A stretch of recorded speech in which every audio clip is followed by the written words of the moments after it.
Hi అండి, welcome back to my channel. ఈరోజైతే శ్రీ వెంకటేశ్వర స్వామి సప్త శనివారాల పూజ రెండవ వారం అయితే నేను జరుపుకున్నాను. ఈరోజు నాకు చాలా సంతోషంగా ఉంది. ఎందుకంటే మొదటి వారం జరుపుకున్నప్పుడు ఏదో తెలియని భయము, ఒక నేను చేయగలనా, నాకు అంటే ఫస్ట్ టైం చేసుకున్నాను అనమాట. సో మొదటి వారం అయితే కొంచెము భయంతో అసలు నాకు అర్థం కాలేదు. కానీ రెండవ వారం అయితే చాలా ప్రశాంతంగా ఉంది. అదేంటో మరి ఆ వేడికొండల వాడి దయ అనుకుంటాను. అసలు ఎక్కడ ఏమాత్రం తడబడకుండా నాకు వచ్చిన ప్రకారం నేను పూజ చేసుకున్నాను.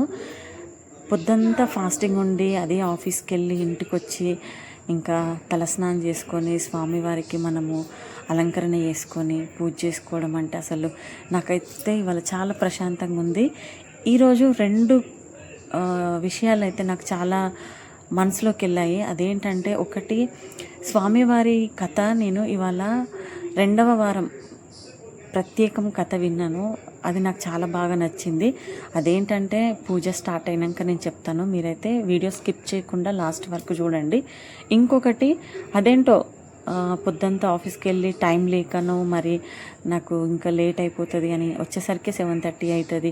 ఇంకా వచ్చిన తర్వాత స్వామివారి పూజ చేసుకోవడం ఎలా అన్న ఒక చిన్న భయంతో సరిపోదు టైం అనుకొని నేను స్వామివారికి రెండవ వారంలో సమర్పించే ఆ చింతపండు పులిహోర, దద్దోజనము, ఆ స్పెషల్ 2 వంటకాలు చేసుకున్నాను. నాకైతే చాలా సంతోషం అనిపించింది. రెండవ వారంలో స్వామివారికి ఎంతో ఇష్టమైన పులిహోర మనము దేవునికి అర్పిస్తే చాలా సంతోషిస్తాడని నేను విన్నాను కథలో. నేనైతే చాలా హ్యాపీగా ఫీల్ అయ్యాను. ఇంకా అందులోనూ చామంతి పూలు, అసలు రెండవ వారంలో మనము స్వామివారికి పూజ చేసే విధానంలో ఎక్కువగా పసుపు వాడాలంట, అంటే ఎల్లో కలర్. నేను చామంతి పూలు కూడా తీసుకొచ్చినాను. ఇంకా స్వామివారికి ఎంతో ఇష్టమైన ఈ తులసిమాల అయితే కంపల్సరీ కదా. ఇంకా అమ్మవారి కోసము మల్లెపూల దండ. ఇంకా చూడండి, నేను లక్ష్మీదేవి కోసము ఈ గులాబీ పూలు పెడుతున్నాను. ఇంకా స్వామివారి కోసం అయితే చామంతి పూలు. సో వినాయకుడికి అయితే ఫస్ట్ పూజ చేసుకోవాలి. ఈ లోపైతే మనము కలశం అయితే రెడీ చేసుకుందాము. ఏంటంటే ఫస్ట్ వారం ఉన్న భయం అయితే ఈ వారం లేదు. ఇంకా ఈరోజు ఒక నమ్మకం అయితే వచ్చింది. ఎలాంటి అంటే మేము చేసుకోవచ్చా లేదా అని అనుమానం ఉన్న వాళ్ళు కూడా చెప్తున్నాను. ఈ ఏడుకొండల స్వామి 7 వారాల వ్రతం ఎవరన్నా చేసుకోవచ్చండి. మన స్థాయికి తగ్గట్టు మన అంటే మనమున్న సిచ్యువేషన్ ఎలాంటి పరిస్థితిలో మన స్వామివారికి పూలు, పండ్లు, కనీసం ఆయనకు ఉన్న ఒక్క పండు సమర్పించుకొని అయినా సరే మనము పూజ చేసుకోవచ్చు అనమాట. ఈరోజు కథలో నేను అదే నీతి తెలుసుకున్నాను. అదేంటంటే ఇంకా గౌరమ్మని అయితే ఫస్ట్ చేసేస్తున్నాను. ఫస్ట్ సాటర్డే రోజు మొదటి వారం చేసుకున్నప్పుడు అయితే నేను గౌరమ్మని అయితే చాలా పెద్దగా చేసినాను అనమాట. అర్థం కాలేదు ఫస్ట్ రోజు. సో ఫస్ట్ టైం అనమాట నేను వెంకటేశ్వర స్వామి 7 వారాల పూజ చేసుకోవడము. సో ఈరోజు అయితే నేను కొంచెం చిన్నగానే చేసినాను గౌరమ్మని. ఎందుకంటే ఇది మనము ఇంకా గౌరమ్మని పూజ చేసిన తర్వాత ఇంకా లేడీస్ అయితే మనం మొహానికి పెట్టుకుంటాం కదా పసుపులాగా. సో అట్లా అన్నమాట. సో మొత్తానికైతే స్వామిని అయితే అలంకరిస్తున్నాను. చాలా హ్యాపీగా ఉంది నాకు. చెప్తున్నాను కదా, చాలా ప్రశాంతంగా ఉంది. నేను ఫాస్టింగ్ ఉండి ఆఫీస్కి వచ్చి అన్ని పనులు చేసుకొని ఇంకా స్వామివారి పూజ చేయగలనా అని అనుకున్నాను. కానీ ధైర్యం అయితే చేసిన మొత్తానికి. సో ఇవాళ అయితే చాలా హ్యాపీగా ఉంది. మొత్తానికైతే 8:45 అయిందనమాట పూజ మీద కూర్చునేసరికి. ఇంకా పూజ అంతా అయిపోయేసరికి 9:30 అట్లా అయిపోయింది. సో అస్సలు పర్వాలేదు, చాలా ప్రశాంతంగా ఉంది. అసలు చూడండి, ఇంకా స్వామివారికి అలంకరణలో అయితే నేను ఈరోజు స్పెషల్గా ఏంటంటే, నేను విన్న ఈ కథ అసలు ఎంత బాగుంది అని అంటే, స్వామి ఒకానొక టైంలో ఆనంద నిలయం నిర్మించిన ఆ తొండమాన్ చక్రవర్తి నేను రాజుని, నేను చక్రవర్తిని అన్న ఒక గర్వంతోనే ఆయనకు బంగారు పూలతోని పూజ చేసేవాడంట. అంటే ఇక్కడ రాజునన్న గర్వం కనిపిస్తుంది చూడండి. అంటే నేను బంగారు పూలతోని స్వామిని సేవిస్తున్నాను అని ఆయన చూపిస్తున్నాడు. ఆయన రాజ్యం నుండి స్వామివారి గుడిలోకి ఒక సొరంగ మార్గం నుండి వెళ్ళేవాడంట. మేబీ ఉండొచ్చు అలాంటి అప్పట్లో సొరంగ మార్గాలే ఉండేవి కదా రహస్య ప్రయాణాలు చేయడానికి. సో అట్లా స్వామిని పూజించేవాడంట ఈ తొండమాన్ చక్రవర్తి. ఇప్పుడు ప్రస్తుతం మనకు తిరుపతిలో ఉన్న ఆనంద నిలయాన్ని కట్టించిన చక్రవర్తి అన్నమాట ఆయన. సో అదేంటంటే అదే తిరుపతికి దగ్గరలో ఒక చిన్న పల్లెటూరులో భీముడు అనే కుమ్మరతను, భీముడు అంట అతని పేరు. సో ఆ కుమ్మరైన స్వామివారిని ఎప్పుడు తలుచుకుంటూ ఆయన చేసే పనే దేవుడికి ఆయన సమర్పించే ఒక నైవేద్యం లాగా. అందుకే అంటారు కదా చేసే పనే దైవం మనకి అని అంటారు కదా. అట్లా ఆ కుండలు చేసుకుంటూ అతను చేసే కుమ్మరి పని చేసుకుంటూ స్వామిని ఎప్పుడు తలుచుకుంటూ స్వామివారి పాటలు పాడుకుంటూ ఆయనను సేవిస్తూ ఉండేవాడు. ఎందుకంటే అప్పట్లో ఇలాంటి చిన్న చిన్న పేదవాళ్ళని అంటే గర్భగుడిలోకి అయితే అనుమతించే వాళ్ళు కాదు కదా. అయితే ఆ కుమ్మరి భీముడు మట్టితోని స్వామివారి రూపాన్ని చేసుకొని మట్టి పువ్వులతోని సేవించేవాడంట. ఆ మట్టి పువ్వులు ఆ స్వామికి ఇక్కడ సమర్పిస్తే ఆనంద నిలయంలో ఉన్న ఆ వెంకటేశ్వర స్వామి ఆ బంగారు పువ్వులు, ఆ తొండమాన్ చక్రవర్తి సమర్పించిన బంగారు పువ్వుల పక్కకి ఆ మట్టి పువ్వులు ఉన్నాయంట. అంటే స్వామి వాటిని ఎంత సంతోషంతో స్వీకరించిండు చూడండి. అంటే ఎలాంటి హడావిడి లేకుండా ఉన్న దాంట్లో స్వామికి ఏమైనా సమర్పించుకోవచ్చు మనం అయితే నాకైతే ఇవాళ అర్థమైంది. సో చాలా సంతోషంగా ఉంది నాకు.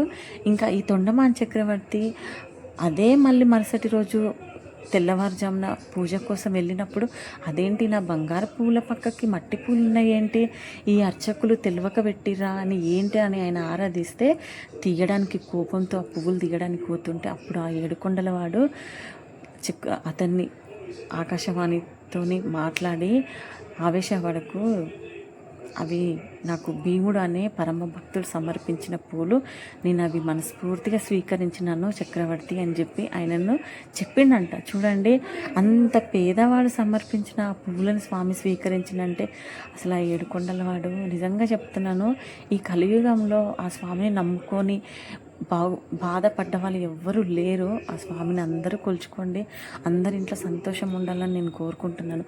ఆ చక్రవర్తి ఇంకా అప్పుడు ఆ స్వామి మనసునే గెలుచుకున్నాడు పరమ భక్తితోని అని చెప్పి ఇంకా తొండమాన్ చక్రవర్తి ఆ ఊరికి వెళ్ళి ఆ భీముడిని కలిసి స్వామివారి సేవకు ఇద్దరు మిత్రులైపోయి స్వామివారిని ఇద్దరు కలిసి పూజించుకునే వాళ్ళంట. ఈరోజు నేను విన్న ఈ 2వ వారం కథలో నాకైతే చాలా బాగా నచ్చింది ఏంటంటే స్వామికి గొప్ప పేదాని తేడా లేదు, అర్థమైపోయింది. అసలు ఉండదు దేవుళ్ళకి, కానీ చాలా మంచి అనిపించిందండి ఈ 2వ వారం కథలో. ఇంకా ఈరోజు స్వామివారికి ఎంతో ఇష్టమైన పులిహోర నేను టైం లేక స్వామికి సమర్పించుకుందామని చేసుకున్నాను. కానీ అదే స్వామికి ఎంతో ఇష్టం 2వ వారంలో సమర్పించేదని తెలిసి నాకు చాలా సంతోషం అనిపించింది. ఇంకా దేవుడి దయ వల్ల 2వ వారం అయితే నేను విజయవంతంగా చేసుకున్నాను. సో ఈ వీడియో కనుక మీకు నచ్చినట్లయితే లైక్ చేసి షేర్ చేసి సబ్స్క్రైబ్ చేసుకోండి, మన ఛానల్కి అయితే సపోర్ట్ చేయండి.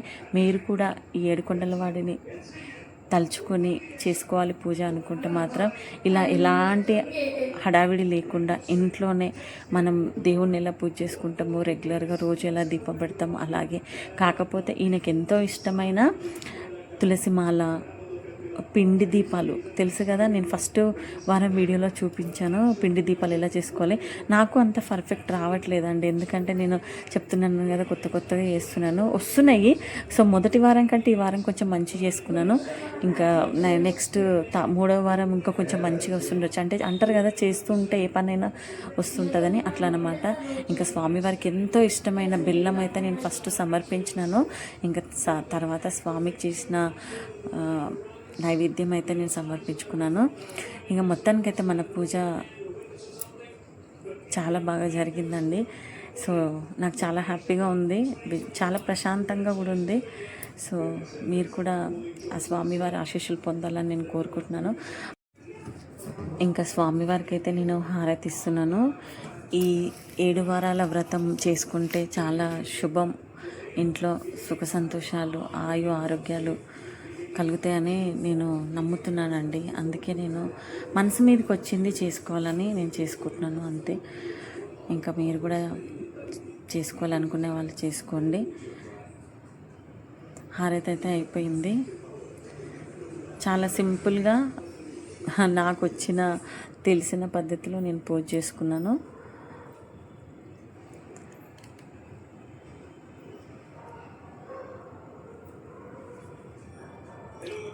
ఆ ఏడుకొండల వాడు గోవిందుడు కాపాడుతాడు సదా అని అనుకుంటున్నాను. ఇంకా పిండి దీపాలు అయితే వెలిగిస్తున్నాను. ఈ దీపాల ప్రత్యేకత ఏంటంటే మనము బియ్యం పిండి ఇంకా కొంచెం బెల్లము అలాగే ఆవు నెయ్యి కలిపి చేస్తాం కదా.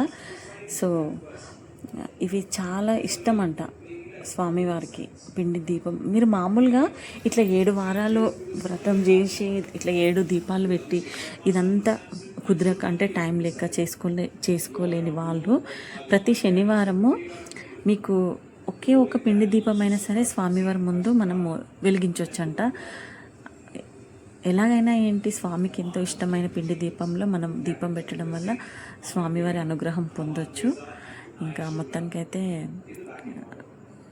ఇంకా పూజ అయితే ఇలా 2వ వారం ముగిసింది.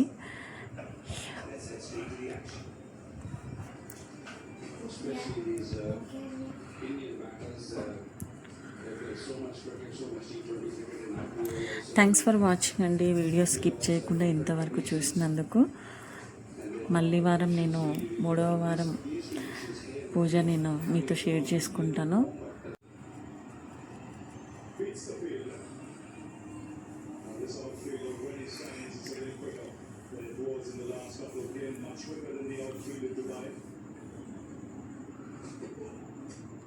మొత్తానికైతే 2వ వారం పూజ పూర్తయిందనమాట. థ్యాంక్స్ ఫర్ వాచింగ్ అండి. ప్లీజ్ ఛానల్ని సబ్స్క్రైబ్ చేసుకొని సపోర్ట్ చేయండి. Thanks for watching. బాయ్.